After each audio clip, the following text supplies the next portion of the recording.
Entiendo igual acá que me imagino que la gran mayoría que ya están acá deben estar inscritos porque es como un grupo de asistentes oficiales que ya vienen de hace varios módulos. Bueno, también quería comentar que sí, la semana pasada tuvimos un problemita técnico y no enviamos el registro de la clase el día viernes, lo terminamos enviando el día lunes, así que disculpas por esa breve demora, espero mañana poder enviárselos y si no, a más tardar será el día lunes. Bueno, creo que eso es todo. No voy a decir lo que digo siempre porque ya si llegamos hasta la última clase ya sabemos que hay dos partes de la clase, que la clase se graba, etcétera, etcétera. Así que sencillamente les agradezco a todos y todas por estar acompañándonos una vez más y Berenice, te cedo la palabra.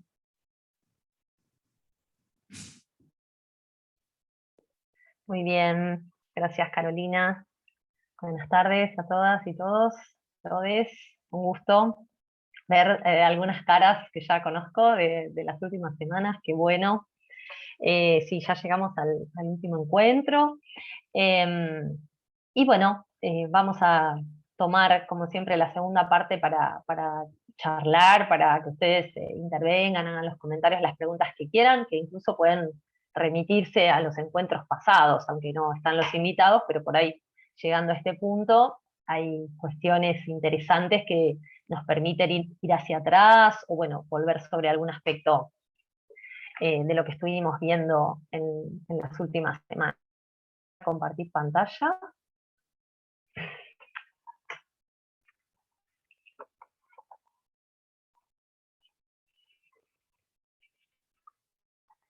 Ahí está. Bueno, el nombre de este cuarto encuentro es Derivas de la Abstracción en los años 40 y 50. Como van a ver, estamos pasando a las décadas. Las semanas anteriores focalizamos un poquito más en las décadas del 20, sobre todo del 30, con algunos avances hacia los 40 y pico. Hoy vamos a hacer un poco el mismo movimiento porque voy a empezar comentando algunos problemas y algunos ejemplos de la primera parte de los años 30, pero van a ver que vamos a avanzar, e incluso yo quiero, la última imagen de mi presentación de hoy ya es una tapa de un catálogo de una exposición que se hizo en 1960. Entonces, bueno, el arco temporal es bastante amplio. Y vamos a hablar de algo que soslayamos, yo hice algunas alusiones, lo usamos también para contrastar y para explicar qué rasgos habían tenido estas experiencias modernas en los años 20 y en los años 30 en nuestro país, pero una tendencia que no se desarrolló hasta un poquito más tarde, que es la del arte abstracto, ¿no? O las tendencias más englobadas de manera más general dentro de la denominación de arte no figurativo, ¿no? Yo elegí hablar de estas derivas de la abstracción porque justamente hay muchos derroteros, muchos desarrollos, elaboraciones estilísticas diversas según las artistas, los artistas y según los grupos también, ¿no? Porque hay algunas propuestas dentro de las propuestas abstractas, sobre todo en la década del 40, pero también en la década del 50, que se organizaron a partir de la asociación de artistas, críticos, promotores del arte en distintos grupos y asociaciones. Entonces, vamos a hablar un poco de esas experiencias abstractas, con qué características asumieron en nuestro medio. Cuando empezamos a charlar en las primeras semanas, hablábamos de este proceso de modernización y de inclusión del lenguaje moderno en nuestro país a partir de esos retornos de los artistas que habían viajado a Europa, de la circulación de bibliografía, de la circulación de revistas y de reproducciones, pero no es hasta un poquito más tarde que no hay un verdadero desarrollo de propuestas abstractas. Hay antecedentes, ¿no? Cuando vamos a los libros de la historia del arte del siglo XX en nuestro país, hay algunos antecedentes, algunos pioneros, de los que nosotros ya estuvimos hablando, pero por ahí no en sus vertientes abstractas, ¿no? Petoruti es uno, con sus experiencias en grafito, con unos dibujos que él realiza todavía estando en Europa entre el año 1912 y el año 1915. Hablamos de Petoruti, pioneros, exponentes de esas experimentaciones con la abstracción en el lenguaje de la escultura.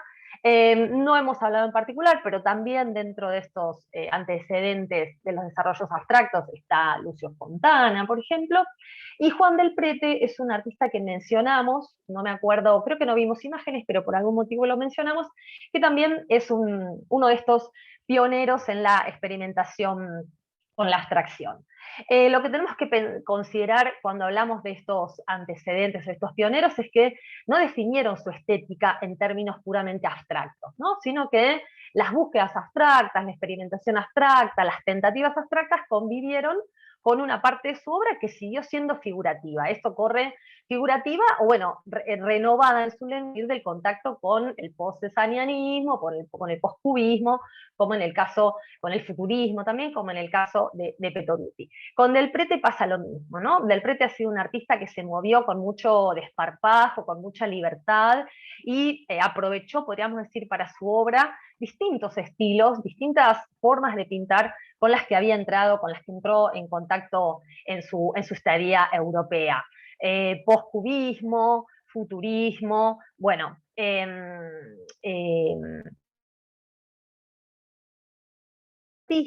estos artistas abstractos de los que vamos a hablar, en general van a tener entre sus referencias a la generación de los pintores abstractos que fueron parte del neoplasticismo o incluso del constructivismo ruso, ¿no? De esos movimientos de la vanguardia de los primeros, de la segunda década del siglo XX, podríamos decir. Piet Mondrian va a ser una de esas referencias, Theo van Doesburg, Van Tangerloo, Jean Art, ¿sí? Sonia Delaunay, como algunos de esos artistas de una generación, bueno, ya mayor, y otros de la nueva generación, como Max Bill o como Calder, ¿sí? Que por ahí a ustedes les suena, como artistas europeos que en la década del 20 sobre todo, y en los 30 todavía, van a confluir en París, y que van a organizarse en distintos grupos.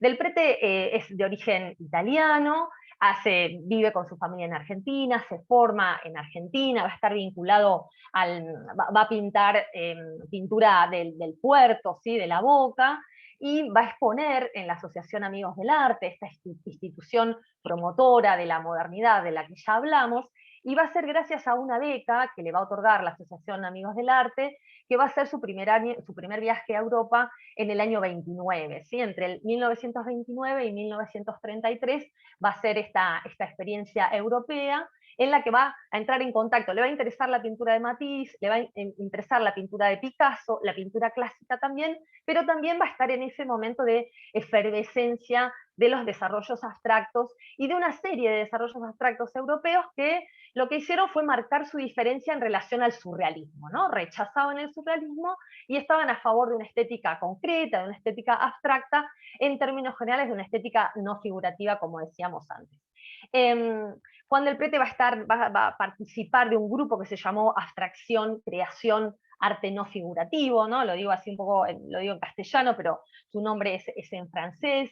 En este grupo estuvieron artistas como Herban, Elión, Van Tangerloo también. Del Prete va a trabajar con él en una revista, ¿no? Pensemos en estos grupos también con esa lógica de los grupos vanguardistas, nucleados en reuniones que tuvieron sus propias publicaciones, escribieron, ¿sí?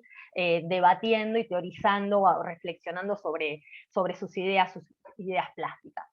En el 33 dice la historiografía, Del Prete no tuvo más dinero para quedarse en Europa y volvió a Buenos Aires, y es la Asociación Amigos de la local para hacer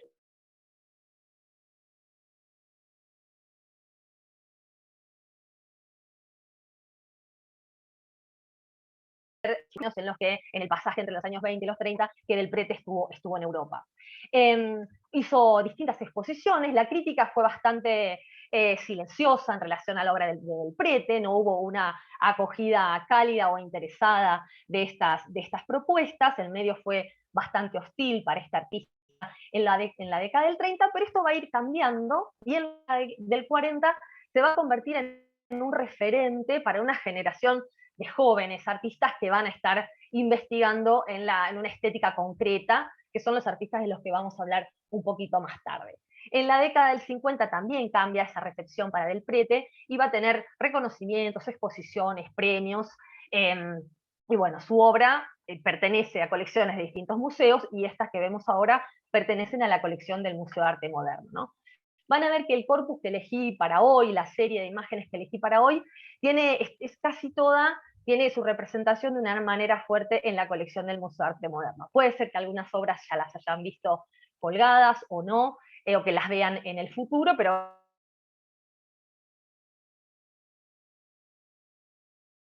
vamos a hablar un poquito más de qué manera estas obras ingresan a la colección del museo, y bueno, tienen una representación importante en ese acervo.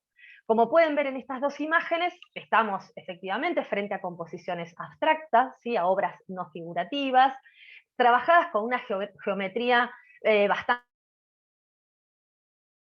Hay formas curvas, hay combinación de rectas y de curvas, hay elementos bastante orgánicos, hay juxtaposición, hay transparencia, hay formas que tienden a ser lobuladas, y en el collage de la izquierda vemos sobre todo ese diálogo con el cubismo, ¿no? con recursos del collage, ¿sí? Y de esta aparición combinada en una superficie bidimensional donde hay presencia del óleo o del acrílico, otros elementos no pictóricos, ¿sí? Un violín que describe ahí esta línea sinuosa sobre los otros elementos, una caja de fósforos probablemente toda abierta, así desarmada, como pintada de una manera, podríamos decir, cubista, ¿no? Vemos todos los lados de esa cajetilla a la vez, y estos otros elementos reales, incrustados, pegados, como son estos fósforos usados. Bueno, este repertorio entonces es relativamente conocido para nosotras, para nosotros, porque entendemos esa referencia a esas obras de fines del siglo XIX, pero sobre todo de las vanguardias de los primeros años del siglo XX. La obra de Del Prete es muy vasta, es un artista, como yo decía al comienzo, que se movió libremente por los estilos, que tomó los recursos que le servían en cada momento en función de aquel objetivo expresivo, podríamos decir, de su obra, y no abrazó, digamos, de una manera ortodoxa la abstracción, sino que siguió en toda su producción, en toda su carrera, en toda su obra, tensionando o moviéndose entre soluciones abstractas y soluciones figurativas. Vemos la cabeza futucubismo, justamente este facetamiento, este análisis del objeto, ¿sí? Esta cabeza desarmada, pero también cubificada, planificada, ¿sí? En el sentido de, bueno, llevada a la planimetría y fragmentada o facetada con estos recursos, tanto del futurismo como del cubismo. La obra, fíjense las fechas, ¿no? Ya estamos en la década del 40, son solo 4 obras que les muestro para pensar en esa diversidad de la obra de Del Prete. El vocabulario, podríamos decir, de la obra de la derecha nos hace pensar en obras suprematistas, ¿sí? Incluso más que en obras del neoplasticismo, en obras de Malevich, por ejemplo, más que en obras de Mondrian, ¿no? Por la paleta. También nos hace pensar en Kandinsky, por ahí a ustedes les trae ese tipo de reminiscencias, por la paleta elegida, por este efecto de figuras geométricas que flotan en un espacio indefinido, que se superponen unas a las otras, o entre las que se produce una visión por transparencia, ¿no? Pueden fijarse además, y esto es interesante, y es algo que muchos pintores abstractos geométricos evitaron. Fíjense en esta obra cómo se ve la materia, ¿no? Cómo se ve el óleo sobre ese cartón, cómo hay toda una rugosidad, una textura real. Bueno, esto es algo que muchos pintores más alineados en la línea del neoplasticismo intentaron evitar, ¿no? Porque esta rugosidad a lo que está aludiendo es a la tercera dimensión, ¿sí? A algo que sale de la bidimensionalidad pictórica, ¿no? En general, otros pintores abstractos geométricos trataron de pintar de la manera más plana posible, evitando el rastro, ¿sí? Borrando el rastro de la pincelada, además, ¿no? Bueno, vamos a ver algunas.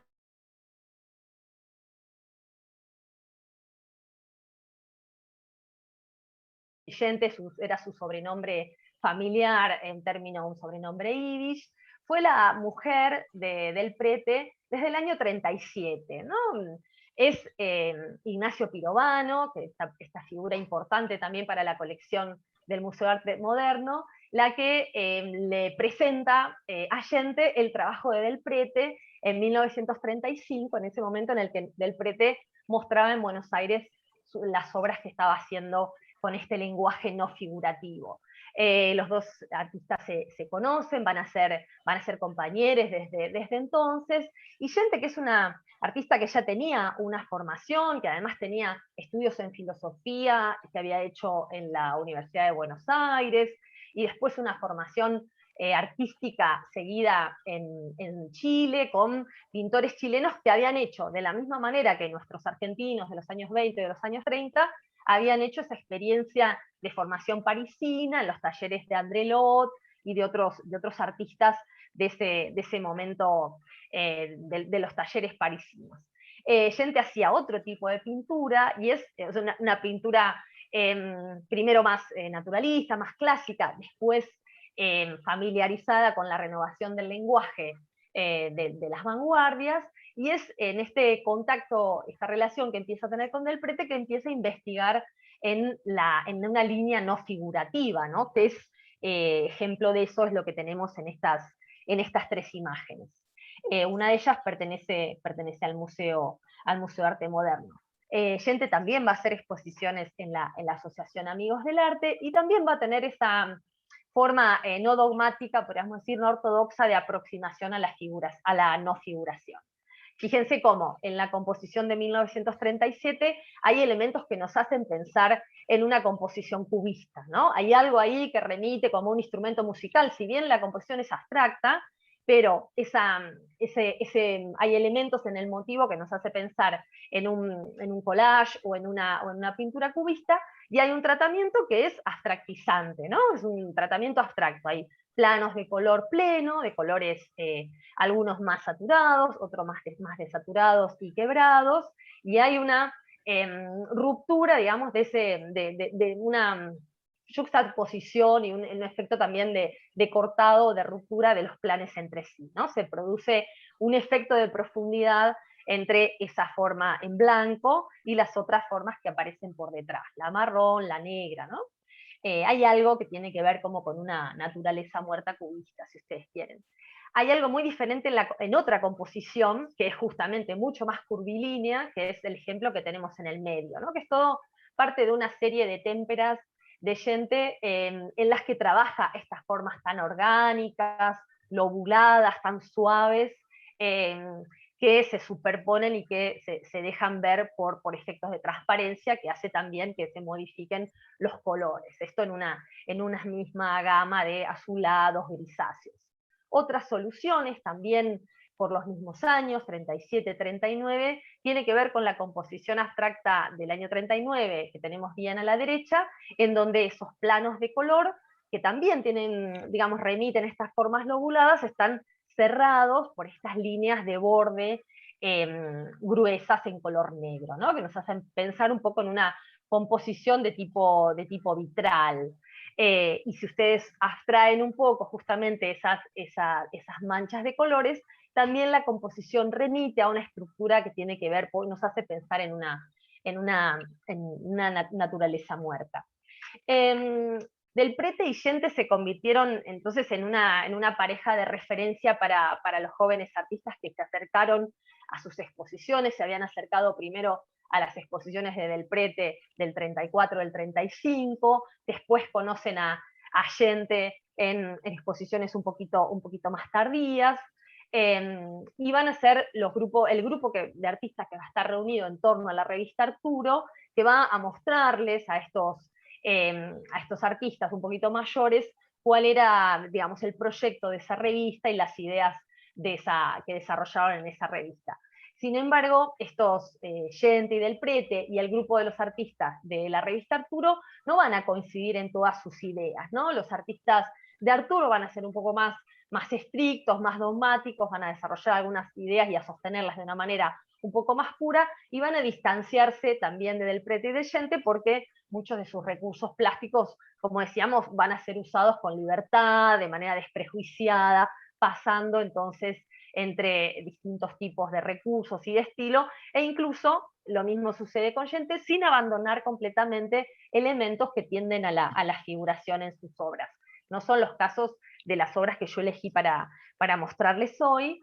Estas son otras experiencias que ella hace, ya poniéndose un poco en el registro de trabajos o de búsquedas de los artistas concretos, ¿no? Evaluando cómo funcionan, cómo entran en tensión las figuras y el fondo, qué prevalece, qué se impone, cómo trabajan los planos de color, cómo funcionan en una misma superficie, en una misma posición, los planos de distinto tamaño y de distinto color.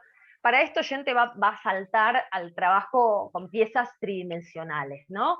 Eso es más marcado y más evidente en la pieza de la derecha, porque esto ya es una pieza exenta, sí es un volumen tridimensional, pero algo intermedio sucede en la pieza de la izquierda, donde hay un soporte bidimensional tradicionalmente pictórico y una experiencia con estos volúmenes en relieve, ¿sí? que salen hacia la tercera dimensión a partir de ese plano. Y un trabajo con los colores para investigar esas tensiones entre la figura y el fondo. Fíjense que en la obra de la izquierda la composición está organizada según la ortogonal, ¿sí? Según líneas verticales y horizontales que se cortan, podemos trazar virtualmente una grilla, ¿sí? En la obra de la izquierda, mientras que en la derecha hay un desplazamiento y un trabajo con las diagonales más dinámico. Además de estos elementos, aparece un trabajo con el color, con las texturas y sobre la materia, que como decíamos antes va a ser algo rechazado por otros artistas abstractos y concretos mucho más puristas, ¿no? Los colores son febrados, tienden al pastel, podríamos decir, en estas dos obras, y hay también un trabajo sensible sobre la materia. En el caso del volumen de la derecha, hay incisiones sobre este celotec, ¿no? Esto es un material sintético bastante fácil para modelar, que permitía también hacer estos rasgados, estas tramas, y que soportaba el agregado de color, como vemos en estas piezas. Hay algunos problemas que esto sobre todo lo analizan, hay muchas autoras y autores que escribieron sobre estos autores. Algunos de ellos están en nuestra bibliografía. María Amalia García es otra autora que ha investigado sobre estas autoras, sobre Prati, sobre Vigilán, autoras artistas que vamos a ver a continuación, así que remítanse a esa bibliografía para ampliar estas cuestiones.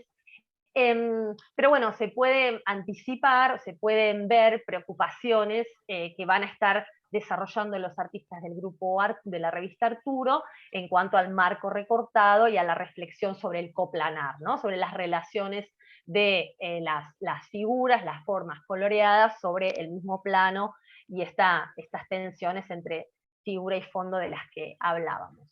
Ahí hay una foto de Yente, hay distintas fotos de Yente en el archivo del Museo de Arte Moderno, también hay documentos sobre esta artista, que pintó, fíjense la fecha, ya estamos en el 48, en el 49, una serie de tintas y de témperas sobre papel, en donde practica una línea muy libre, siempre dentro de esta no figuración, de este trabajo no figurativo. Fíjense la variedad en estas 4 tintas y témperas sobre papel, ¿no? Hay una de ellas en donde la línea realmente no está sometida a ningún rigor geométrico, ¿sí? Sino que está trabajada de manera caligráfica, de manera libre. Podemos pensar en juegos con el pincel, y otras de estas obras están estructuradas de una manera un poco más rígida, ¿sí? Sobre todo en las dos que están cruzadas, la de arriba y la de abajo, de todo a la derecha. Hay algo que podemos entender como intermedio en esta otra imagen que está al centro y abajo de la diapositiva, donde aparece esa estructuración ortogonal, pero bueno, hay un trabajo muy sensible con el color, hay un trabajo de las gamas matizadas, ¿sí? De esos colores rosas que se van difuminando, se van oscureciendo, lo mismo con el amarillo, lo mismo con el azul. Estas obras pertenecen todas a la colección del museo, y quería mostrarles esta imagen de archivo que proviene de la biblioteca y archivo del museo, que está anotada, esta fotografía al pie, y indica que este es un conjunto de gente, o sea, un rincón de una de las salas de la Galería Van Riel, una galería que fue muy promotora de estas experiencias con otras galerías del periodo, en una exposición que se llamó Nuevas Realidades, ¿no? El Salón Nuevas Realidades, que era una exposición que también se hacía con esa denominación en Francia. Esta exposición, este rincón de gente, en el año 48, muestra solo un aspecto de la exposición, pero en esta exposición confluyeron estos otros artistas de una generación un poco más joven que trabajaron en torno a la revista Arturo, ¿no? Tomás Maldonado, Livi Prati, Girola, Yomi, Martín Blasco, Ardenquín, Yula Kosic, seguramente conozcan a ese grupo de artistas que después partieron en distintas agrupaciones y en distintas direcciones, pero siempre en estéticas no figurativas. Entonces, hubo varias exposiciones en las que coincidieron o que organizaron de manera conjunta Juan del Prete, Gente y los artistas un poco más jóvenes que ellos. Estas obras,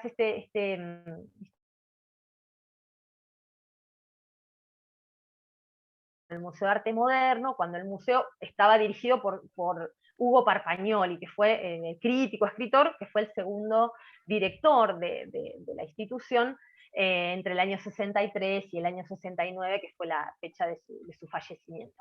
Parpagnoli sucedió a Rafael Esquirru, que fue el director, promotor y un poco el creador del Museo de Arte Moderno en el año 56, y que en el año 63 parte a cumplir funciones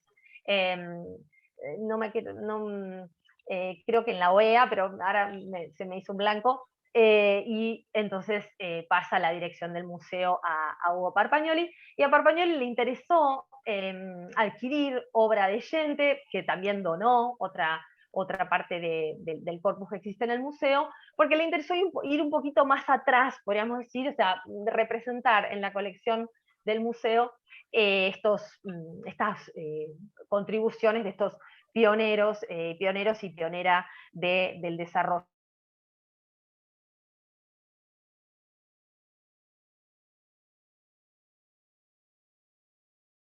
en nuestro país. Bueno, seguramente después me puedo poner, ¿no?, la revista Arturo y lo que sucedió en torno a esta publicación, de la que existe un solo número, se publicó solamente el número 1 en el año 44, y que reunió a una serie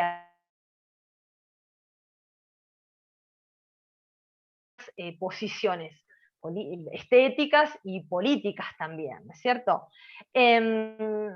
La revista Arturo nucleó a lo que se llamó Movimiento Arte Concreto Invención, que después derivó en la formación de por lo menos 3 grupos, ¿no?, de artistas: la Asociación Arte Concreto Invención, el Grupo Madí y el Perceptismo, ¿no?, el Grupo Perceptista o el Perceptismo, con la representación sobre todo de Raúl Loza. Estos artistas se proclamaban en contra de la figuración, ¿no?, contra la representación, tipo de ilusionismo en la pintura, ¿no? Entendían que la figuración, la mímesis, que ya tenía, por supuesto, en este momento varios siglos de historia y de centralidad en el arte de Occidente, era una expresión burguesa del arte que había que combatir, que había que liquidar desde otras posiciones, ¿no? Posiciones invencionistas y posiciones concretas. Fíjense que en este vocabulario de estos artistas no aparece la referencia a la abstracción. Ellos decían que en la abstracción está contemplada o está contenida la idea de representación, ¿no? Porque la abstracción siempre es de alguna manera una deriva, algo a lo que se llega por la crítica o por la revisión de la representación. Entonces, y abstracción, estos artistas se proponen como artistas de lo concreto, ¿no? Piensan la obra como algo que instaura una nueva realidad, que no es una realidad subsidiaria del mundo natural, del mundo de las apariencias, sino que es una realidad construida, inventada por los artistas, en un proceso fuertemente intelectual, ¿no? Fuertemente ordenado por la razón. Estos artistas van a estar de distintas maneras asociados o afiliados al Partido Comunista, o asociados a las ideas de izquierda. Tenemos que pensar que la emergencia de estas prácticas, de estas pinturas y de este arte no solamente pictórico concreto se va a dar en nuestro país de manera coincidente con los dos primeros gobiernos peronistas. Esta va a ser una novedad plástica, ¿no? En un contexto todavía dominado por tendencias en la pintura más bien figurativas, que fue lo que estuvimos viendo en las semanas previas. Pensemos que las experiencias de Yente o de Del Prete son experiencias fragmentarias, ¿no? Son artistas que se mueven dialogando, yendo y viniendo entre lo abstracto y lo figurativo, pero este grupo se plantea como un grupo de vanguardia, ¿sí? En el que se discute también la cuestión del grupo, en el que se producen grandes y fuertes debates que van a llevar también a la ruptura y a la relativamente rápida balcanización del grupo original, como dice Andrea Yunta, ¿no? En el año 46 este grupo original ya va a estar desmembrado y van a haber surgido nuevos grupos por estas diferencias, tanto políticas, sobre todo diferencias estéticas, ¿no? Y van a surgir estas tres agrupaciones de las que les hablaba antes. Bueno, esta es la tapa y la contratapa de la revista Arturo, ¿no? Está desplegada, vemos a la derecha la contratapa y hacia la izquierda la portada, con una xilografía, un grabado de Tomás Maldonado, en donde algunos elementos que aparecen en esta imagen van a ser muy diferentes al tipo de pintura que van a proponer estos artistas, ¿no? Porque acá la línea es muy orgánica, es bastante libre, ¿sí? La composición está lejos de las líneas completamente rectas y de los ángulos rectos, que es algo que vamos a ver de manera muy, muy pronunciada en sus pinturas. Bueno, algunas consignas, ¿sí? Algunas sentencias donde aparecen ideas de este grupo, aparecen en la retiración de contratapa, creo que es en la revista, hacia el final de ese primer número. Estos artistas, bueno, ahí hay un grupo, una foto del grupo, ¿sí? En donde salta con mucha flagrancia la presencia de una sola mujer, ¿sí? En un grupo fuertemente representado, formado por varones. La mujer de la imagen es Lidi Prati, ¿sí? Que también en el momento de aparición de Arturo firma sus viñetas, como esa que vemos a la izquierda, como Lidi Maldonado, porque desde 1944 es la mujer de Tomás Maldonado, ¿no? Que es el ideólogo del grupo Arturo y después de lo que va a ser la asociación Arte Concreto Invención. En un número que yo les puse en la bibliografía complementaria, un número de la revista Ramona de hace algunos años, hay un dossier que organizó Carla Bertone y no me acuerdo quién más, que se llama Muchachas de Vanguardia, ¿no? Y ese dossier está dedicado a Lidi Prati y a Digilan, como vamos a ver a continuación, ¿no? Porque bueno, aparecen como llamativamente estas mujeres con muy poca representación numérica, justamente, si bien en este grupo después se suman dos artistas más, en esta foto vemos con evidencia esa poca paridad en términos de género, ¿no? Ese es un número de la revista muy interesante porque hay entrevistas con estas dos artistas que cuentan en primera persona cómo fue esa experiencia, tanto en el caso de Digilan como de Prati, conformar estos grupos formados por varones y además ellas en esa posición de ser las parejas de artistas muy representativos y muy fuertes en estos grupos. Esta artista, vamos a ver algunas obras,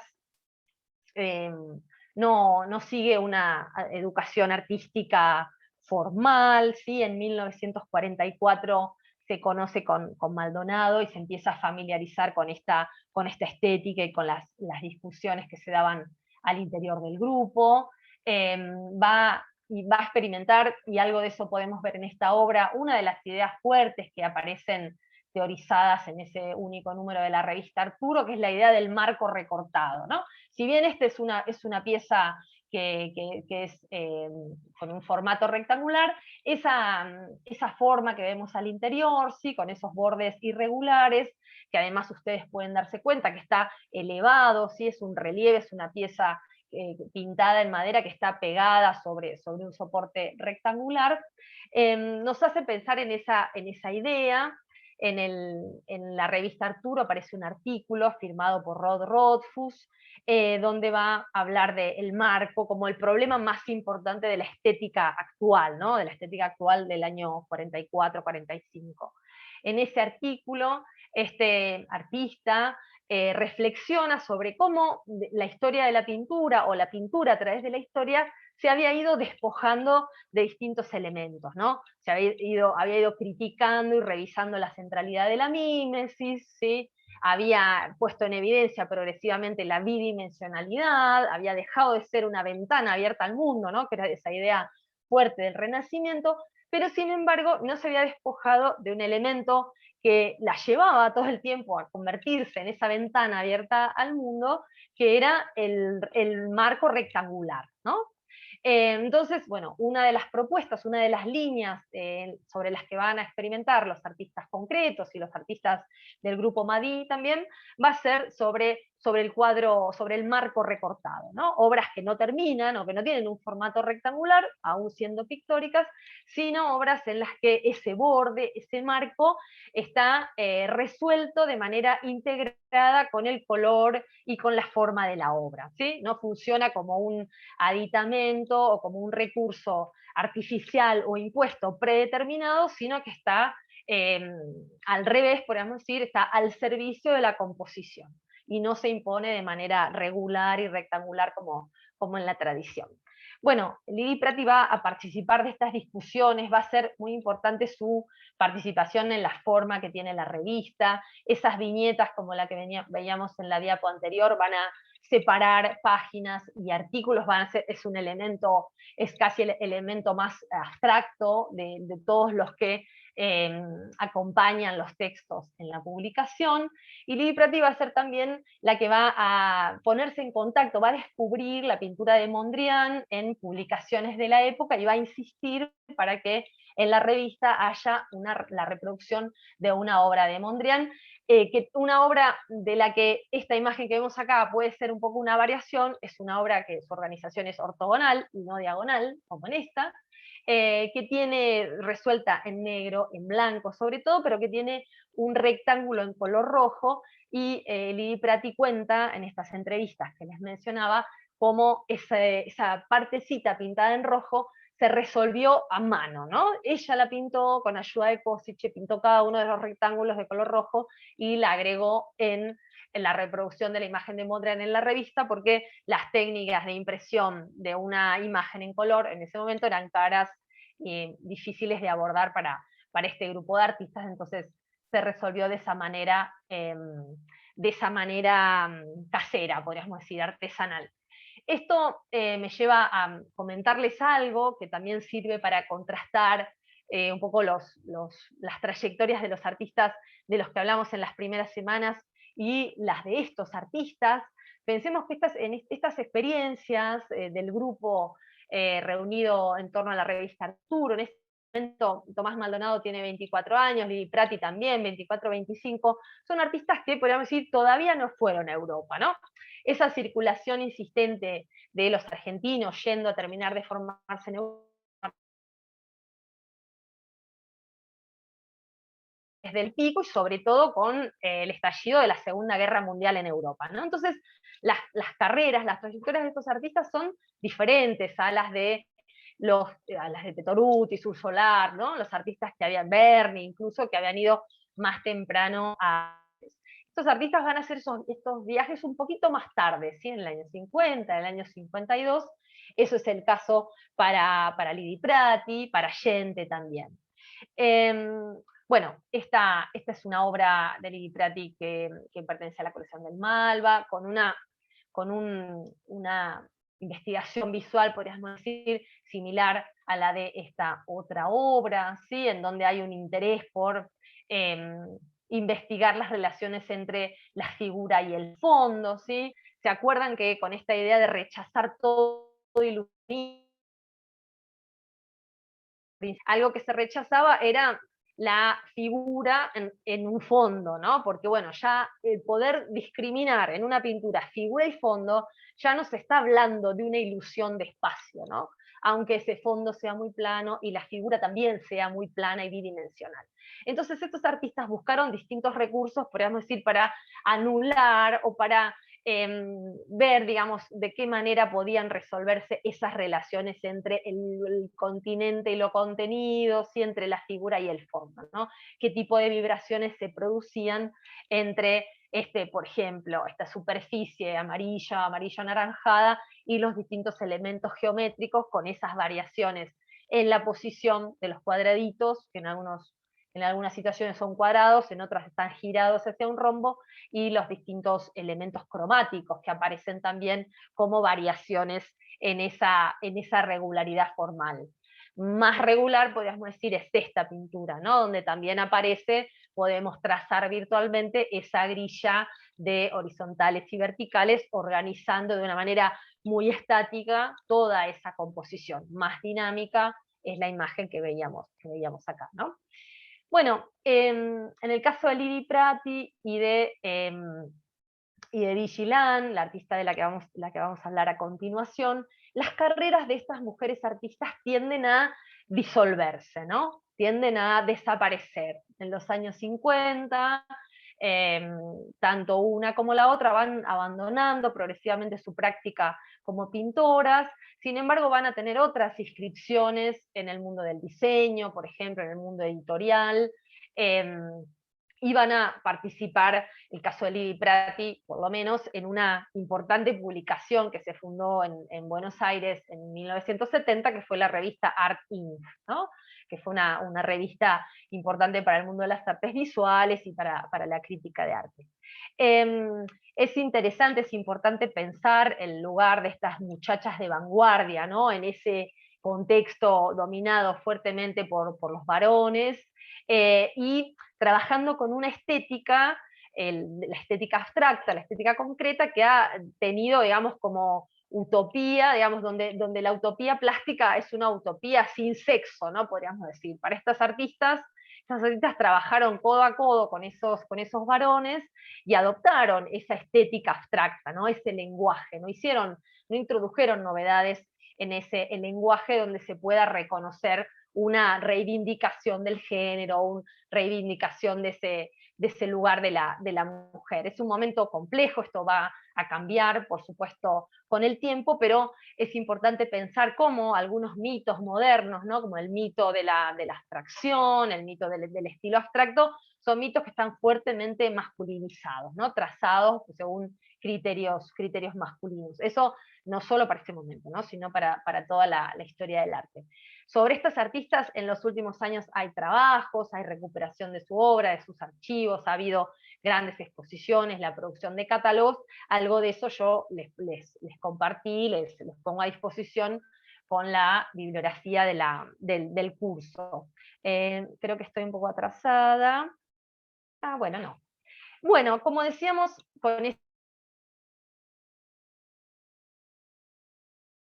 diferencias que surgen entre los artistas, surge entonces la Asociación Arte Concreto e Invención, que veíamos antes, con esa representación de Lili Prati, y también surge en el año 46 el Grupo Madí, del que Carmelo Ardenquín y Yula Kosic van a ser los promotores más fuertes, que después se van a pelear también de una manera irreconciliable en toda la vida de cada uno de ellos. Ardenquín va a partir a Francia, a París, y va a seguir desarrollando un Madí de proyección internacional. Yula Kosic va a seguir trabajando en Argentina.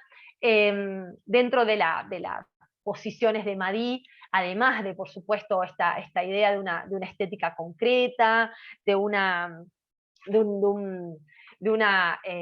búsqueda de un arte más democrático, incluso en algunos aspectos, va a estar la idea fuerte de la y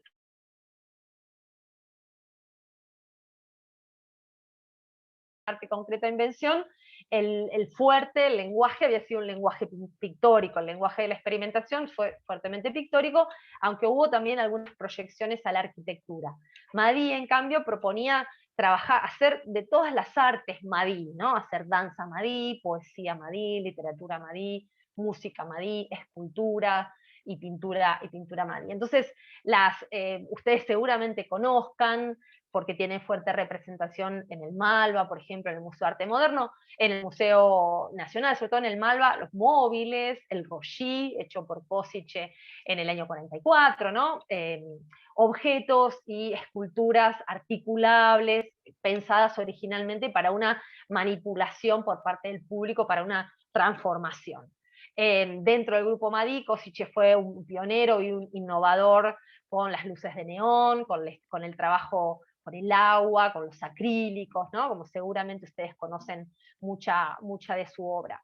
Esta es un fotomontaje que Grete Stern, artista de la que venimos hablando en las últimas semanas, produjo para este grupo, ¿no? Grete Stern era amiga de Košice y de Digilan, la mujer de Košice de la que vamos a hablar a continuación. Bueno, acá podemos ver esa toma, ¿sí? Bien porteña, del obelisco, visto desde un edificio enfrentado a esta mole urbana, y una incorporación de unas letras un poco brutalistas en su concepción, asociadas a esta M, probablemente de una cartelera, de un cartel luminoso de un cine o edificio similar en este cruce de arterias central de Buenos Aires, ¿no?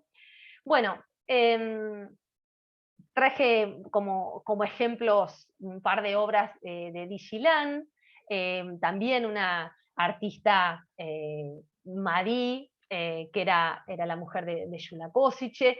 También el periodo de producción de su obra es un periodo corto, algo que se va, como decíamos antes, desdibujando, deshilachando, se va terminando porque el artista decide dedicarse a la crianza de sus hijas y acompañar, es algo que sucede en el caso de Digilan y de Gente, también acompañar a su pareja, ¿no? Organizar, hacer los primeros textos, historizar un poco la obra de ese artista, organizar sus papeles, sus archivos, ¿no? Y ser un poco también la figura promotora de la otra parte de estas parejas. Digilan tiene una práctica como escritora y produce poesía con los lineamientos de la poesía Madí, ¿no? Una poesía no descriptiva, no narrativa, asociada a esas ideas que promovía el grupo, y me gustaba traer esta pintura justamente para hablar de esa cuestión de la articulación, ¿sí? Bueno, la manipulación no es algo que estuviera previsto en este objeto, pero fíjense cómo confluyen en esta pieza elementos de esa discusión del marco recortado, si esto sigue siendo un objeto para estar colgado en el muro, y sin embargo no hay un límite tradicionalmente rectangular, ni vertical, ni apaisado, sino que estas piezas, estas superficies de color, casi están, podríamos decir, flotando en el muro, ¿no? Están asociadas, articuladas por estas varillas muy discretas, pero hay, si las pensamos colgadas en una pared, un funcionamiento del muro más bien como fondo, ¿no? Estas formas de color están flotando, están asociadas a la pared. Seguramente han visto estas obras expuestas, en algunos montajes contemporáneos de estas obras, un poco se alude a la forma en la que estos artistas hacían el montaje de sus exposiciones, donde las obras van un poquito más para arriba, un poquito más para abajo, están distribuidas de maneras no ortodoxas sobre el muro, o están colgadas, en el caso de los móviles, por ejemplo. El grupo original de la revista Arturo se movió, era un grupo crítico de las estéticas que se consagraban en el Salón Nacional, criticaba esas políticas también plásticas, esa política oficial de la plástica nacional, y se movió por caminos alternativos, ¿no? Hicieron exposiciones, el grupo original hizo una exposición en el año 45 en la casa de Pichon Rivière, una exposición en la casa de Greta Stern, de la que vimos recién un fotomontaje, ¿sí? Moviéndose por caminos alternativos, en exposiciones que en algunos casos fueron multidisciplinares, tuvieron un carácter de evento, ¿sí? Con ejecución de música, con ejecución de piezas de danza, por ejemplo, sobre todo, bueno, asociadas a estas ideas más multidisciplinares del grupo Madrid. Bueno, esta es a la izquierda una foto de Vigilán y de Kosice, muy jóvenes ellos en esa fotografía, y a la derecha una pintura Madí sobre marco estructurado. Fíjense cómo acá se combinan distintas cosas, ¿no? Porque esto es un objeto, ¿no? Lo blanco es un fondo neutro, como si fuese la pared, lo que se ve blanco en la imagen. La pintura es esa estructura, ¿sí?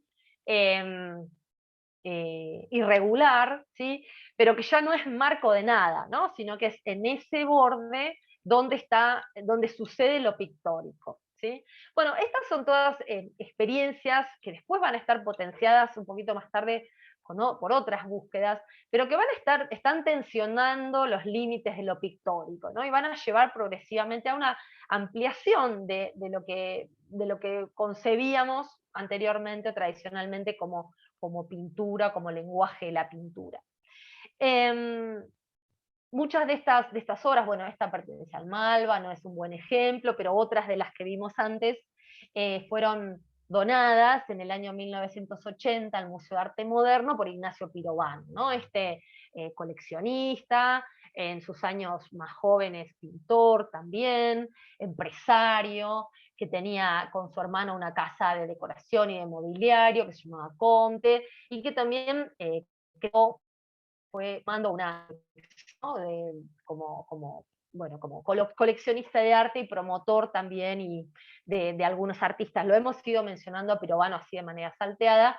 Fue director del Museo Nacional de Arte Decorativo, y se interesó primero por una estética más asociada a las nuevas figuraciones o a las figuraciones contemporáneas de las que estuvimos hablando las semanas pasadas, pero en un momento se actualizó su gusto, podríamos decir, por las búsquedas abstractas y por las búsquedas concretas.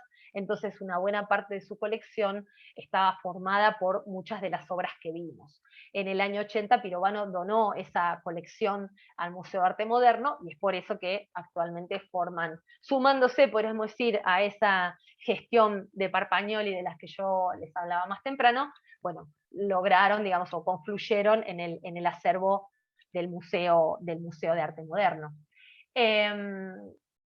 Les quería decir algo más y me olvidé. Otros desarrollos no asociados a estos grupos de los que venimos hablando, de mujeres que trabajaron la abstracción, son dos casos que quería mencionar, el caso de Anne Pairó y el caso de Germaine Verbeek, ¿sí? Dos artistas que quizás conocen, después me pueden contar. Anita Pairó era la hija de Roberto J. Pairó y la hermana de Julio Pairó, ¿no? Crítico y uno de los fundadores de la carrera de Historia del Arte de la UBA en el año 63. Creo que hablamos en su momento de Pairó y de la defensa desde la crítica de arte de este autor de la modernidad, ¿no? Y el rechazo de algunas figuraciones vinculadas a esos contenidos más telúricos, americanistas, indigenistas, de los que también hablamos. Bueno, Anita Pairó vivió hasta 1925 en Bruselas, hizo sus estudios también en Bélgica, y su formación, sí, en Bélgica, y su formación estuvo de entrada muy asociada a las artes decorativas, ¿no? Entonces, dicen las autoras, su pasaje, digamos, no hubo un pasaje en su pintura de la figuración y de abstracción, sino que el lenguaje abstracto en el desarrollo de la pintura de esta artista tiene más que ver con esa conexión con las artes decorativas.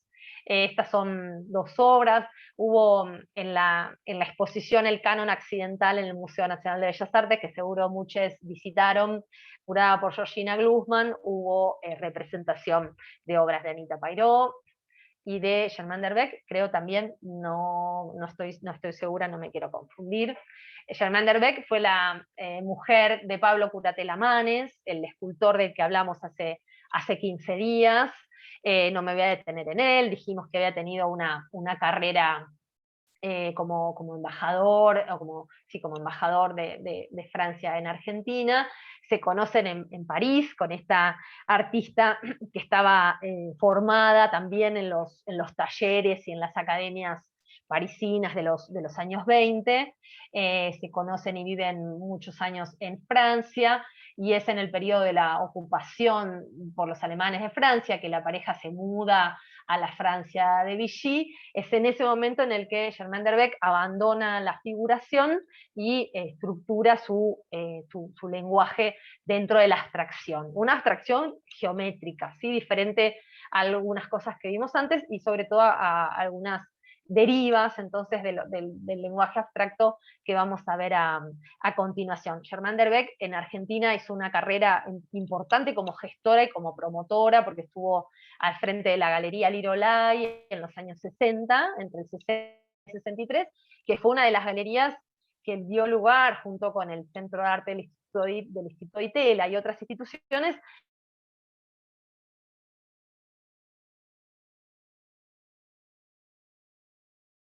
60.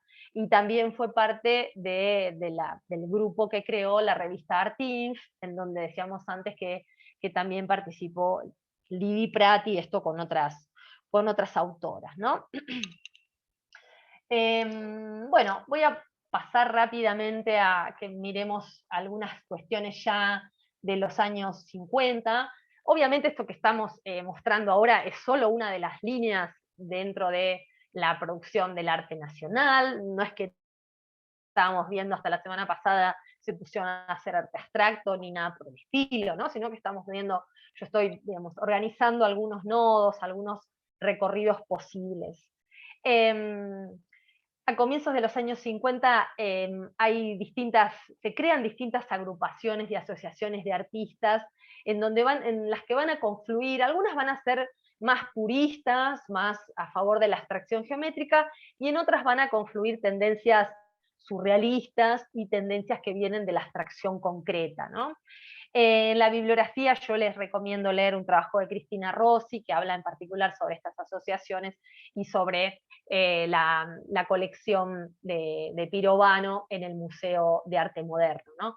Bueno, estas son algunas piezas gráficas, efímeras, asociadas a exposiciones de los distintos grupos, el Instituto de Arte Moderno, el grupo de artistas modernos de Argentina, que es la imagen que está a la izquierda y abajo. Si se fijan en esa tapa de un catálogo de exposición, hay una lista de nombres de artistas en donde confluyen nombres que vienen del grupo original de la revista Arturo, ¿no? Está Tomás Maldonado, está Yomi, está Lito, está Gil Girola, y está Lidi Prati al final de la lista.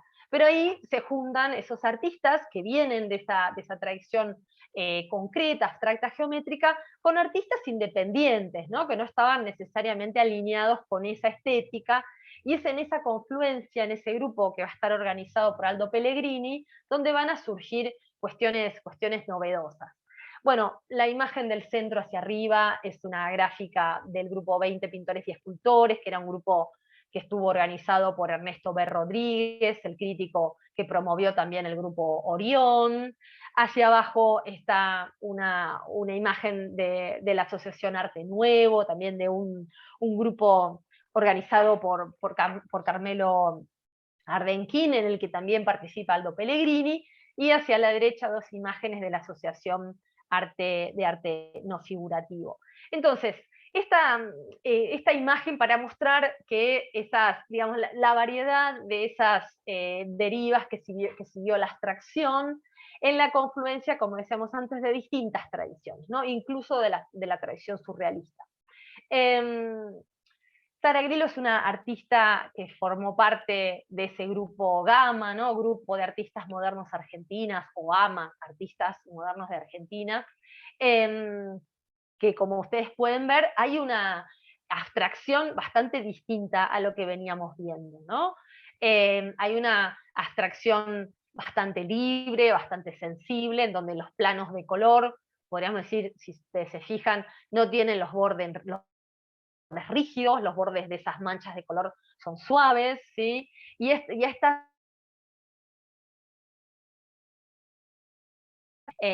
geométricas, cierta organización ortogonal, se le suman manchas un poco más libres, ¿no? Como esa que está, esa mancha circular azul que está en el centro, y todas esas caligrafías, ¿no? Todos esos dibujos o trazos lineales resueltos de manera bastante libre, de manera bastante sensible.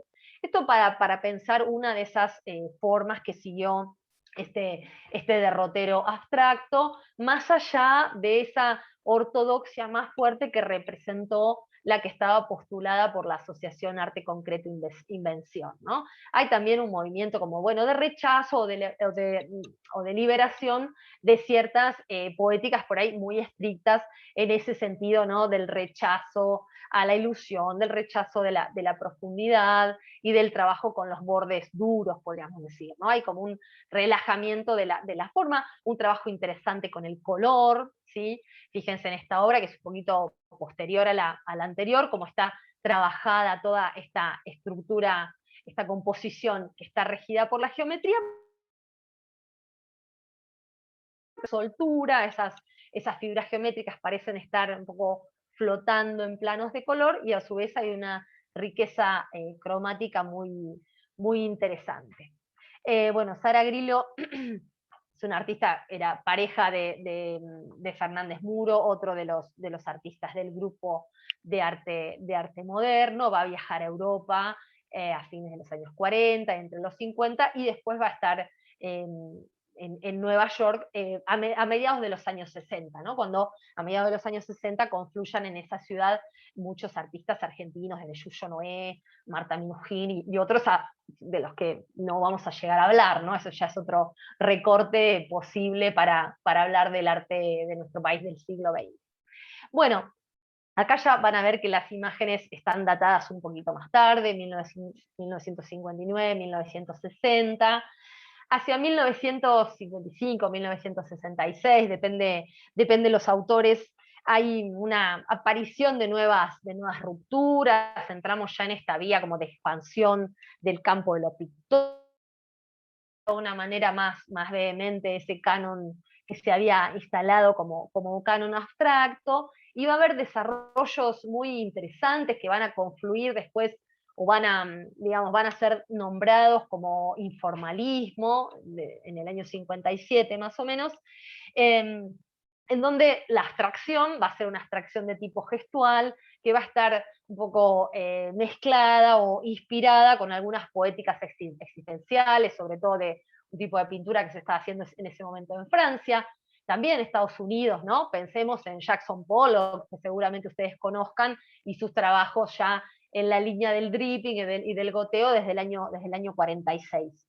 En esta pintura va a haber un énfasis en la gestualidad, ¿no? En la pintura como evidencia de ese gesto humano, ¿sí? De esa corporalidad trabajando con los materiales. Va a haber un énfasis también en la materia, ¿no? En la evidencia de la materia, que en este caso de esta pintura de Josefina Rovirosa es una materia todavía estrictamente pictórica, pero que se va a ir mezclando, se va a ir contaminando, se va a ir hibridando con otras materias no pictóricas, ¿no?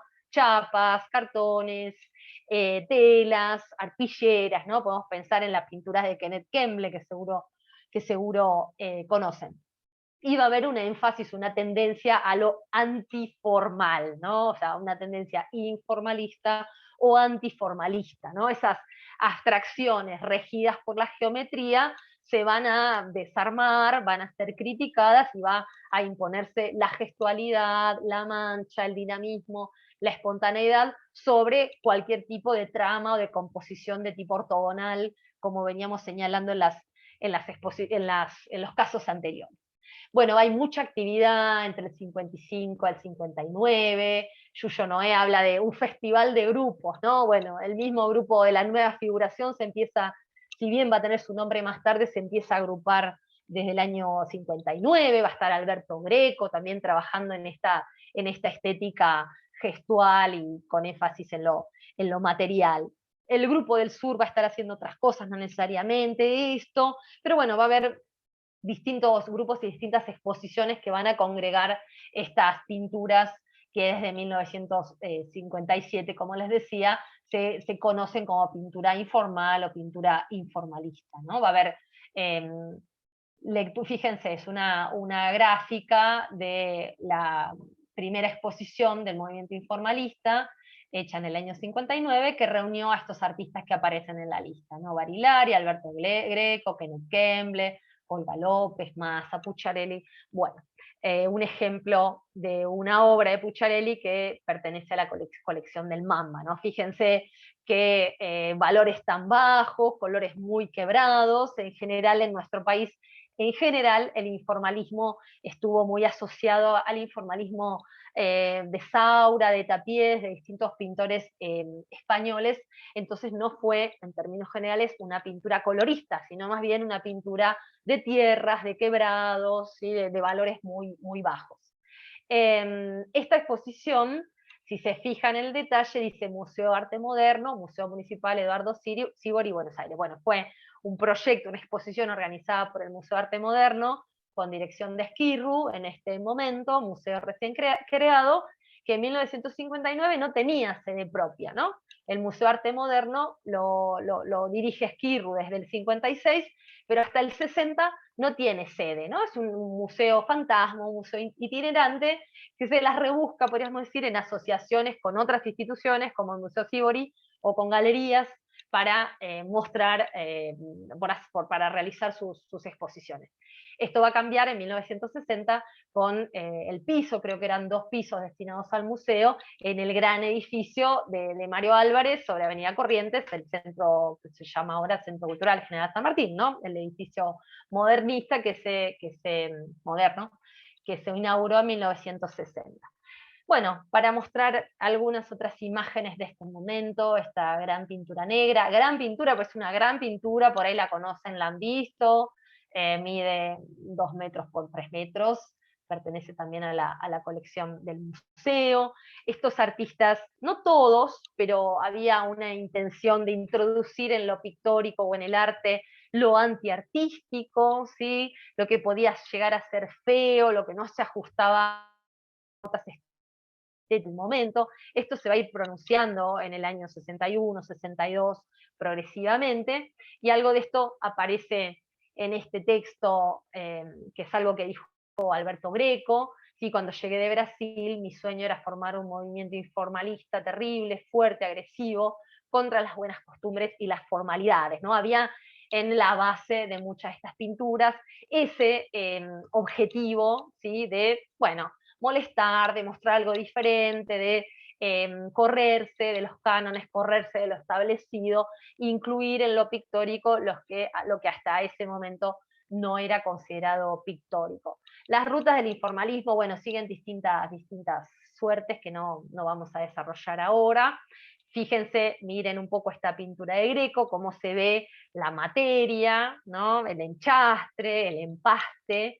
No sé si en esta pintura en particular, pero en otras Greco trabajaba sometiendo a distintos desgastes la tela, ¿no? Poniéndola a la intemperie, orinando encima, agregando arena, agregando piedras y vidrio molido a la pintura para obtener esta textura y este efecto un poco de desgarrado en sus telas, algunas de ellas muy oscuras, alguna serie justamente de pinturas negras en donde aparece esta cuestión. Bueno, voy a ir cerrando, ya son 7:10, quería concluir con esta imagen que muestra 2 acontecimientos del Museo de Arte Moderno, uno de los primeros acontecimientos, una de las primeras exposiciones que organiza Esquirru en el año 56 fue la primera exposición flotante de 50 pintores argentinos. Esto se hace en un buque, ¿sí? En un buque que se llamaba Yapeyú, y que viajó, paró en 20 ciudades durante más o menos 170 días, llevando una gran selección de 50 obras, o la representación de 50 artistas de arte nacional, ¿no? En este momento, como decíamos antes, en las que el museo no tenía sede propia. En esta exposición se mostraron muchas de las obras que vimos en todo este curso, y por ahí no necesariamente las mismas obras, pero sí estuvieron representados muchos artistas de los que hablamos, como Petoruti, como Berni, como Valle Planas, Spilimbergo, por supuesto, como aparece ahí en la gráfica, y muchos otros y otras. Y la imagen de la derecha es la tapa del catálogo del que fue el primer evento que se realizó en el edificio nuevo, en estos pisos con los que contaba el Museo de Arte Moderno en 1960, organizada por Esquirru, que se llamó Primera Exposición Internacional de Arte Moderno, en donde la representación justamente no fue solamente argentina, sino que hubo una larga lista de países que enviaron representaciones. Así que Esquirru montó de manera mezclada, ¿no? No eligió dividir a los países por salas, sino que mezcló la representación argentina con las representaciones francesa, estadounidense, brasilera y demás, con el objetivo de poner en evidencia, digamos, el grado de desarrollo y el grado de avance del arte moderno de nuestro país, que era algo que a este gestor y crítico le interesaba mucho subrayar, como a muchos otros críticos del año 60 y del 60 en adelante. Bueno, solo voy a mostrar esta última imagen, que es la de que está en el fondo de todas las diapos de la presentación, que es una obra de Del Prete. Arrancamos hablando del Prete, terminamos hablando del Prete, en una obra de justamente fines de los 50, en la que este artista, que tuvo una producción tan múltiple y tan variada, asocia su forma de trabajo a este momento gestual, a este momento expresivo, cercano a la pintura informalista de la que hablábamos hasta recién. Bueno, voy a dejar de compartir. Bueno, ahí está. La grabación de este encuentro va a ser un tanto defectuosa porque internet no me está acompañando, así que nada, fui y vine. Ahí habilité el chat y como siempre, aquellos que quieran hacer alguna videoconsulta, a viva voz. A ver, Bien. hay una pregunta de Mariana. Que me la mandó solo a mí, me parece. Mariana Iglesias dice: este grupo es previo a la nueva figuración, ¿verdad? Pero se plantean lo mismo. No sé, Mariana, a qué grupo te referías, porque acabo de ver el mensaje. No sé de qué diapo, de qué momento estabas hablando.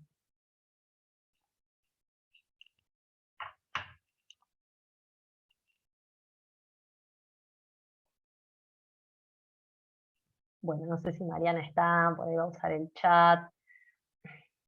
De finales de los 40. No sé si te referís al grupo de artistas de los 40 o de los 50. Si es de finales de los 40, lo que estuvimos viendo hasta recién en este recorrido es de arte abstracto, concreto, ¿no? Una abstracción de base geométrica, muy formalista, y entonces no se parece a la nueva figuración en nada. Si estás pensando en fines de los 40, fines de los 50, bueno, como yo comenté un poco al pasar, el grupo que después formó la nueva figuración ya estaban trabajando un poco en esta, obviamente, abstracción expresiva, informal, y después de eso se va a dar el proceso de recuperación de la figura, justamente, reintroducción de las imágenes en 61, 62. Entonces no es exactamente lo mismo, pero puede ser que alguna imagen de lo que vimos, de hecho había una obra de Rómulo Machió, que yo no me detuve en particular, pero bueno, Rómulo Machió fue después.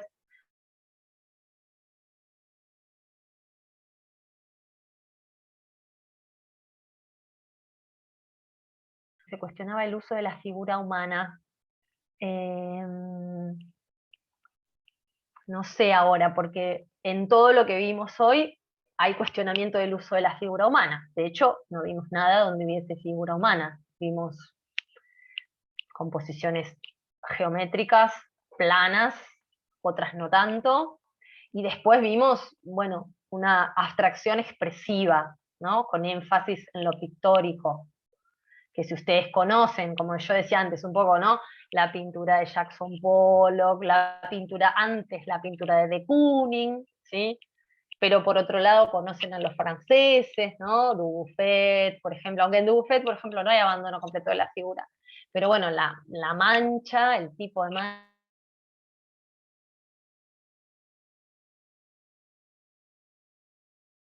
propios de un momento de la posguerra.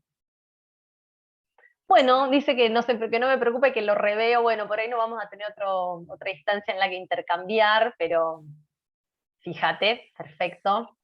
Consulten la bibliografía. Sí. Claudio Claudio. Rodríguez tiene la mano levantada. Sí, adelante, Sí. Claudio. Sí, muchas gracias. Respecto a esa la de los artistas de la revista Arturo, Arte Moderno y Arte Moderno Intención, se llamaba la agrupación, ¿verdad? Y decías que, bueno, había una mínima participación femenina y que era, digamos que los postulados o las propuestas estéticas eran muy masculinas. ¿Puede verse eso en las pinturas mismas? ¿Se puede advertir algo así? Poca influencia de una mirada femenina en esa pintura abstracta y geométrica, o no, en realidad tenía que ver más bien con el simple predominio masculino y bueno, se oían las voces o se manifestaban propuestas que naturalmente eran masculinas, porque apenas una o dos mujeres formaban parte del grupo. O sea, en las pinturas en sí se puede ver algo de lo masculino puramente o no sería posible. Está bueno lo que decís. No, yo no podría asegurar que se puede, digamos, hablar de que en X pintura de Maldonado o en X pintura de Lili Prati se pueden ver elementos más o al revés,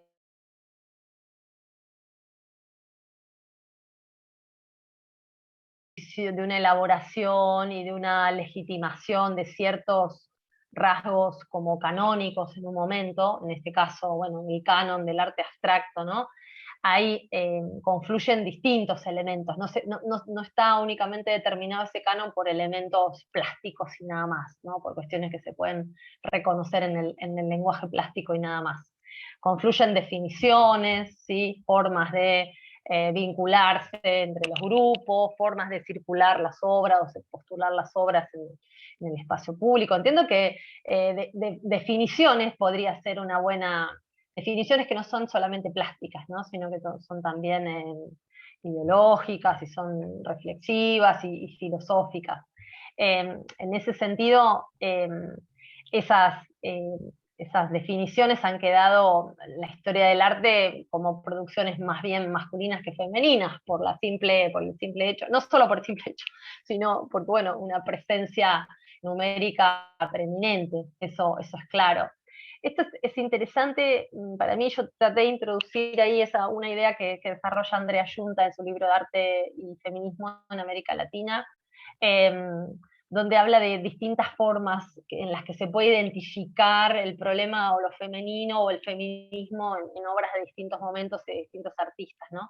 Y habla en particular de este momento como ese momento en el que el lenguaje mismo de la plástica está tendiendo a una universalidad, ¿sí? a convertirse en un tipo de lenguaje general en donde no se reconoce justamente, está como no marcado en el lenguaje mismo de manera genérica, y sin embargo la definición, bueno, está habilitada como una definición masculina, y a estas mujeres como actuando desde el interior de esos grupos, ¿no? Pero bueno, abrazando también esa estética, en donde no es difícil de hablar de unos rasgos en esas pinturas femeninos o feminizados, la verdad que la historia del arte de una manera muy interesante en los últimos años está haciendo un trabajo muy importante de recuperación de estas figuras, por eso, por ahí yo no lo hice explícito, pero bueno, la presentación de imágenes era bien tendenciosa hoy en el sentido por ahí, no solo de artistas mujeres, sino de artistas mujeres que en algunos casos muy poco conocidas o que en los últimos años sobre las que en los últimos años se está trabajando, estudiando, organizando el corpus de obra, recuperando también elementos de las biografías, ¿no? No sé si hay alguien que no conocía algo de lo que vimos hoy, o igual ya conocían a todas las artistas, por ahí me gustaría saber eso. No es una Aprovecho innovación mía, pero...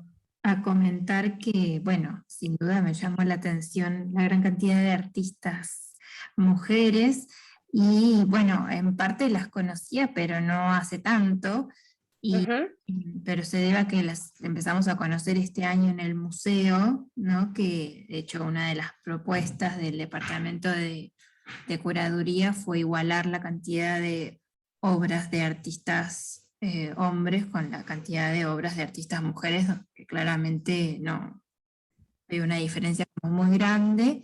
Y bueno, y es así como empezamos a conocer algunas obras que, claro, cuando las miras así en general no distinguís como esto es una obra de un artista varón, esto es obra de artista mujer. Pero cuando te acercas a la ficha técnica, descubrís que esta artista mujer que no conocía su nombre, Claro.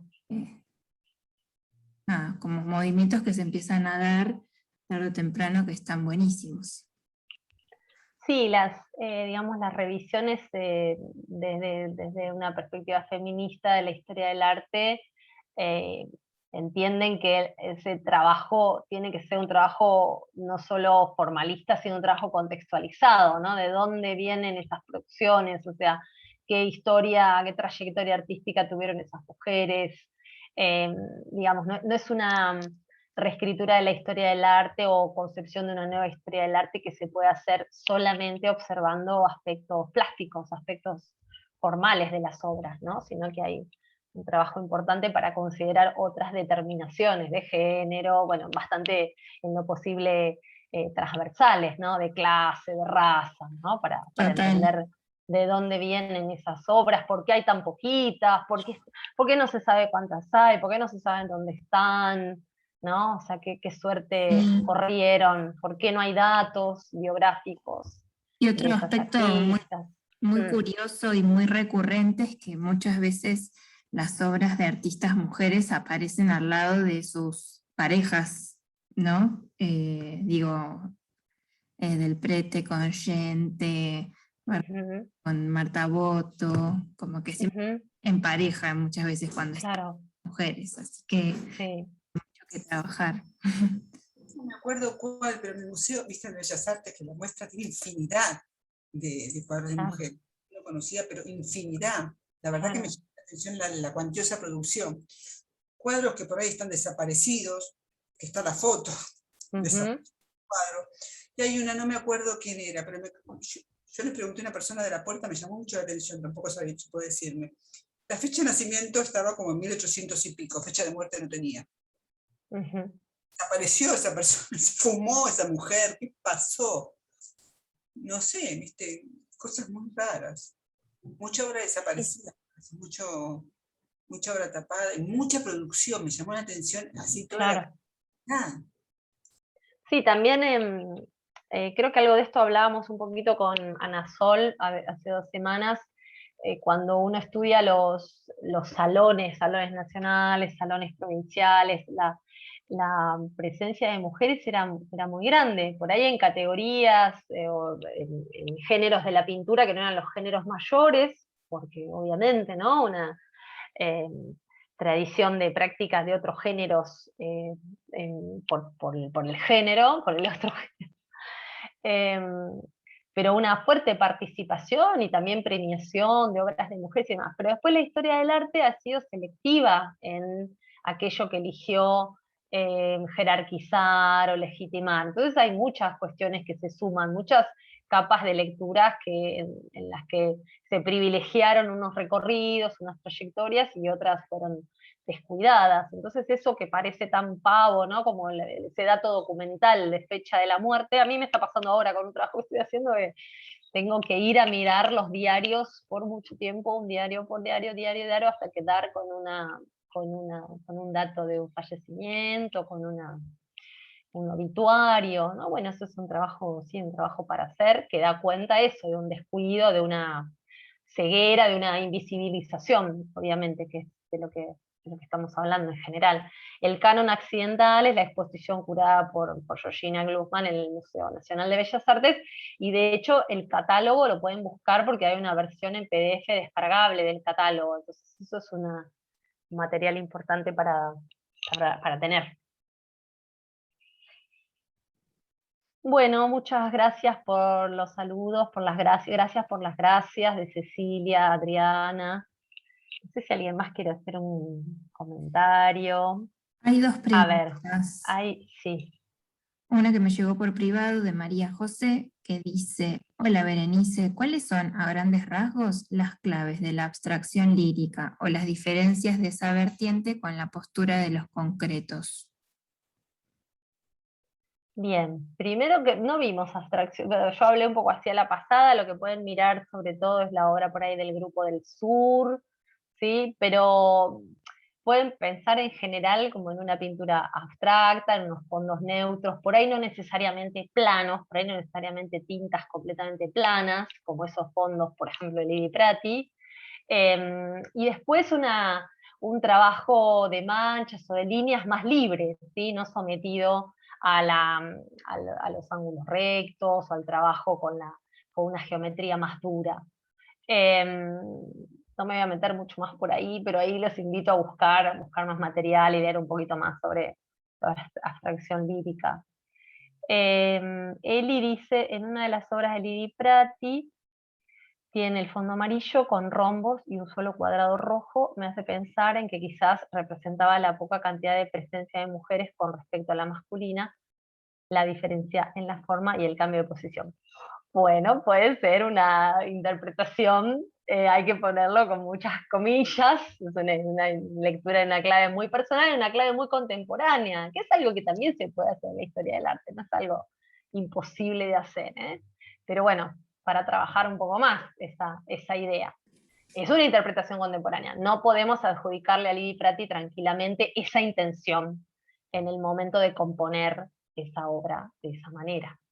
Ahí sí seríamos un poco irresponsables. Pero por ahí se puede trabajar un poco más y elaborar una tesis, una idea más sólida sobre esa inquietud. Y Sí. Juan Manuel Locaso dice: excelente encuentro, y pregunta: ¿cómo convivían estas expresiones junto a la academia? ¿Fueron aceptadas en los circuitos oficiales en su momento o solo rescatadas posteriormente? Bien, como yo les decía, en ese momento, primer momento del año 40, del año 44, estos artistas eran críticos de la estética que se premiaba y se reconocían en el Salón Nacional, pero no enviaron sus obras a competir, digamos, en esos espacios, por la diferencia de las propuestas, ¿no? Sin embargo, a comienzos de los años 50, digamos, progresivamente, hay un reconocimiento de estas estéticas abstractas concretas de una manera un poco más oficial.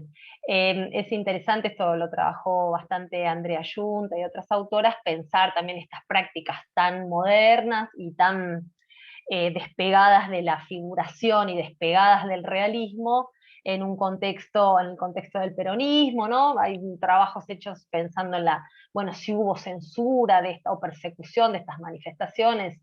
La verdad que no, eso no sucedió, pero tampoco este lenguaje fue adoptado, ni mucho menos como un lenguaje oficial, ¿no? Porque la elección de las imágenes está orientada justamente más hacia estéticas figurativas y estéticas realistas.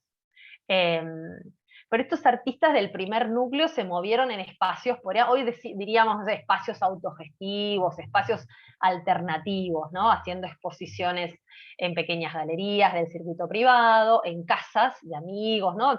Piensen también como una circulación muy en esos términos también, de grupo, de reuniones, de debate y de organización de pequeños eventos entre, digamos, el grupo de allegados, el grupo de personas asociadas a esas ideas, esas estéticas.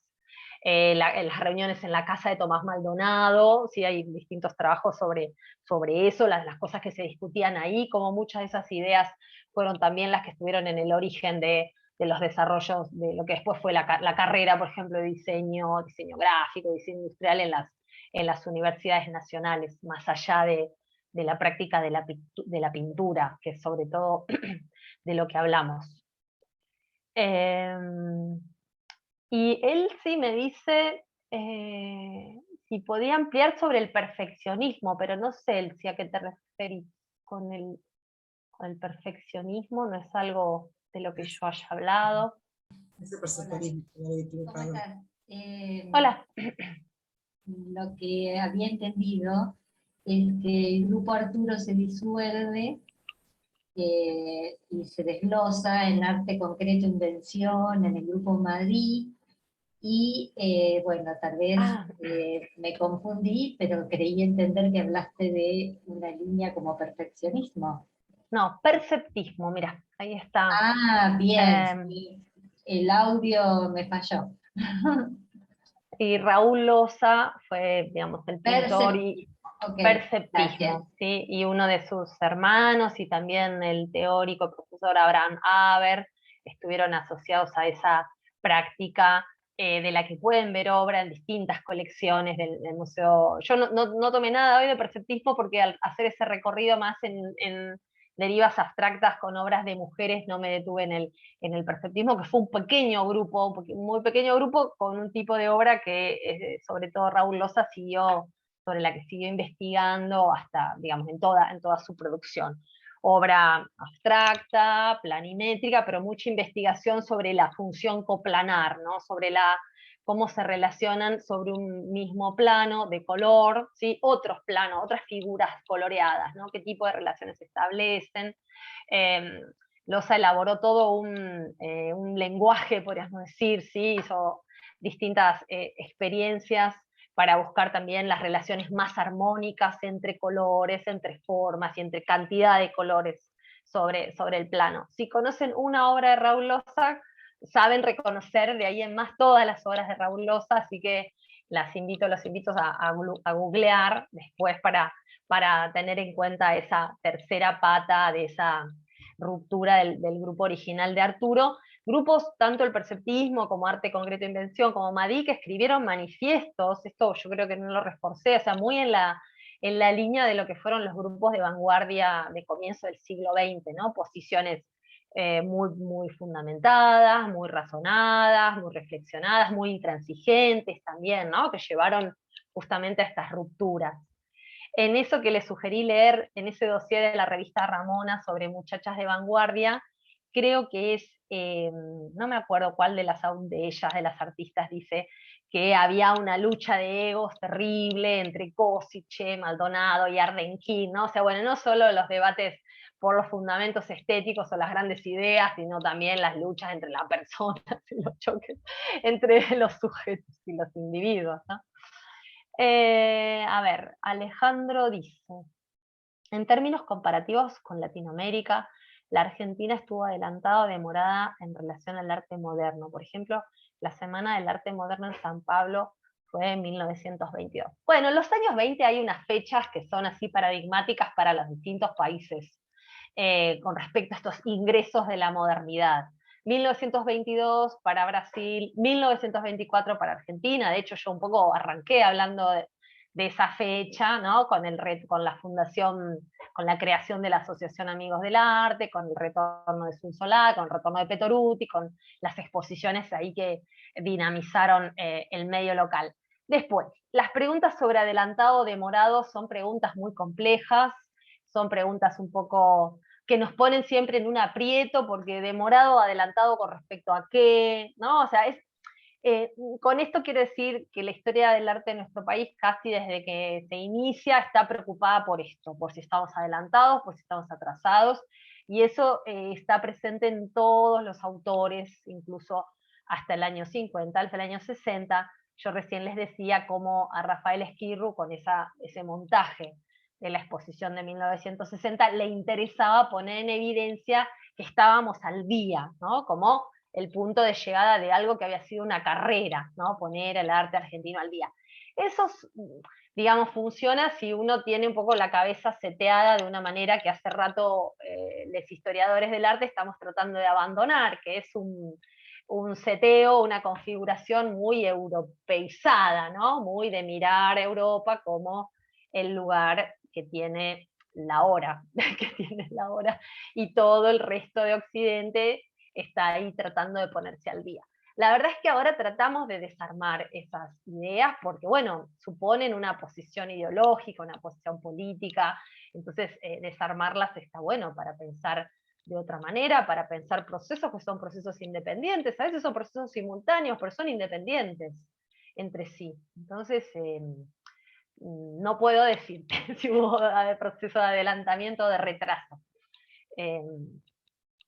Bueno, muchas gracias a ustedes, gracias por los saludos y los agradecimientos. Bueno, me encanta, me alegro de que les haya gustado, buenísimo.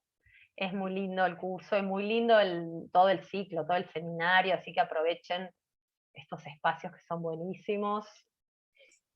Qué raro que no se haya vuelto a repetir la idea de la embarcación, porque fue buenísima. Yo también pensé eso hoy más temprano.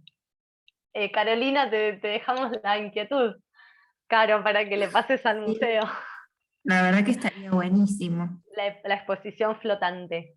Total. ¿Cómo no? Lo único que nos queda por ahora es una sala de educación que lleva el nombre Yapeyú en honor al buque, pero estamos muy lejos todavía de eso. Pero lo voy a proponer. Qué bueno, qué bueno. Bueno, muchas gracias, Berenice. Gracias a todos. Ha sido un placer Gracias a vos. acompañarte y muchas gracias a todos, todas y todes, y hasta la próxima. Buenas noches. Muchas gracias. Adiós. Que estén muy Gracias. bien. Chao.